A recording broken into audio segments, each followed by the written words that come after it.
Annyeonghaseyo. Aba, ay simbang gabi na rin dito sa Korea kaya malamig ang gabi pero tara, eto nga't sumakay na ako ng bus 20 papunta ng Songjongri. At kahit paano naman dito sa abroad, ramdam pa rin ang kapaskuhan. Dahil ang diwa naman ng Pasko ay pagmamahal at pagpapatawad. At nakarating na nga ako dito sa Songjongri. At ang celebration ng simbang gabi ay dito sa Gwangju Migrant Center sa Songjongri. At ang aga ko nga dito. Excited, Jarn? O baka dito magulat kayo. At sa mga hindi nga nakakaalam, tuwing linggo ay nagsiserve ako sa simbahan. O wag kayong lolo-loko, mabait ako kapag nasa simbahan.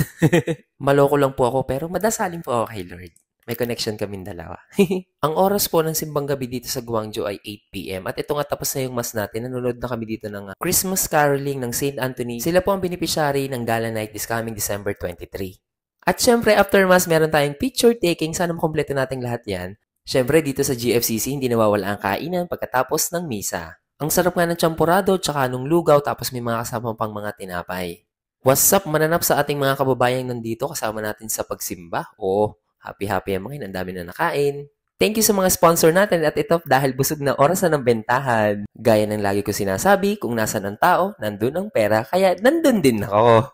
O ano, ate, kuya, bili na kayo ng glutathione sa akin. Merry Christmas po sa ating lahat. Mag-iingat po kayo. Annyeong!